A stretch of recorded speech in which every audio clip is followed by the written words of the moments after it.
Mau anga folibe au belajili umbare jawara ambe toka mɔgɔ ka avion photo partager o de ye nin ye an b'a fɛ a ka dugu la Turunkunbe. Ani an balimakɛ Sheikh Umaru Jongo Jean mon pays Mali ale ka page ye ka wuli ka se Turunkunbe min ye an balimakɛ Bare Jara Savant Noir don c'est un génie africain a bɛ anw ka dugu la Turunkunbe o y'an ka fierté dɔ ye donc an wulila ka se yan ka na ko ta sun yɛrɛ kɔrɔ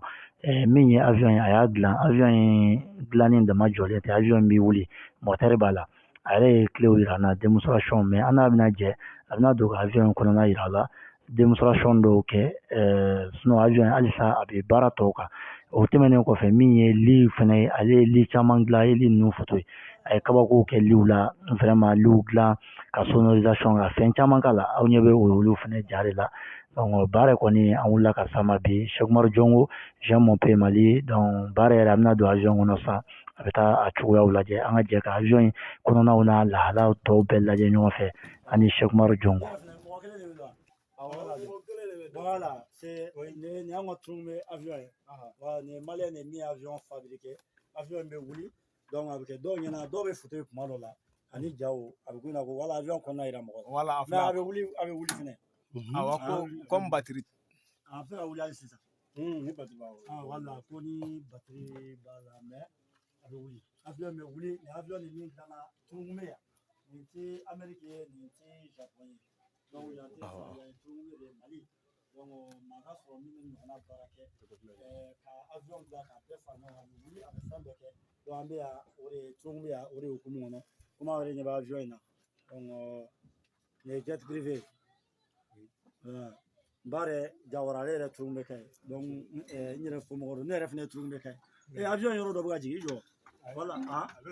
voilà i jɔ a bɛ ka baara kɛ n'a ye taa oui ok donc a bɛ ka manœuvre dɔw kɛ voilà aw ɲɛ b'a la donc ni ye mun ye sisan Bare i jɔ n ka gɛrɛ ni filɛ ka min kɛ sisan ni ye direction de don direction de don i bɛ fɛ ka fara avion ye fiɲɛ de n'i y'a mɛn avion fiɲɛ de don fiɲɛ bɛ k'a kɔrɔ fiɲɛ bɛ kɛ k'a jigin fiɲɛ bɛ kɛ k'a lataa sanfɛ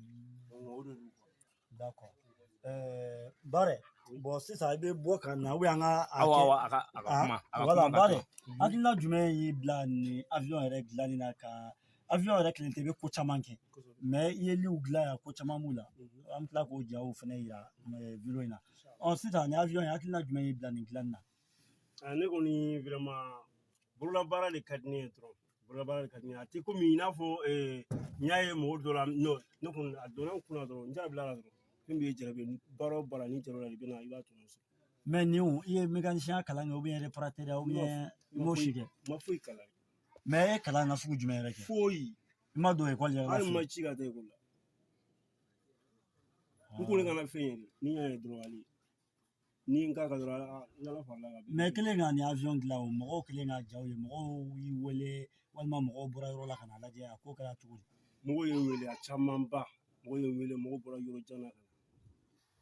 mais bi ni mɔgɔ ye e dɛmɛ sɔrɔ k'a fɔ ko i ka se ka nin ko in ta ba la walima i ka taa dɔ fara i ka kalan kan i ka se ka ingénieur kalan kɛ yali ni y'o dɛmɛ sɔrɔ i sɔrɔ la n bɛ sɔrɔ la m'o de sɔrɔ fɔlɔ n'i y'a sɔrɔ n b'a kɛ inchallah Bare an kɔni ɲɛ bɛ avion in na hali a kiriw labɛn bɛ hali kana sigilan ninnu vraiment avion in mɔgɔ fila ɲɔgɔnna bɛ sigi mɔgɔ fila place bɛ kɔfɛ donc mais vraiment nin ye kabako ye Bare sisan e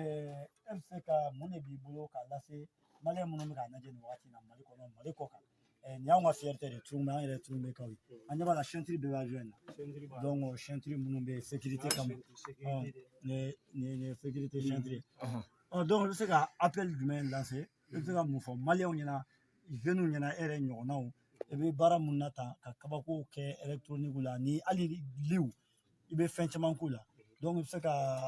mun de sɔrɔ k'a fɔ maliyɛn bɛɛ ɲɛna minnu bɛ ka n'a ye Mali kɔnɔ Mali kɔ kosɛbɛ kuma in bɛ n bolo k'a fɔ maliyɛnw ye dɔrɔn an k'an cɛsiri n'an y'an cɛsiri tubabuw bɛ se ka fɛn fɛn kɛ an bɛ se k'a kɛ an k'an cɛsiri dɔrɔn an ka manamana ko to yen donc an k'an cɛsiri an ka baara fɛ baara kɔni de bɛ mɔgɔ nafa d'accord merci d'accord an balimaw Bare bɔra ka kuma min fɔ tiɲɛ don ko an k'an cɛsiri de bɛ mɔgɔ nafa tubabuw bɛ se ka fɛn fɛn kɛ an bɛ se ka ɲɔgɔn donc n'an sera ka dɛmɛ don aw yɛrɛ ɲɛ b'a ye maliyɛn don maliyɛn den don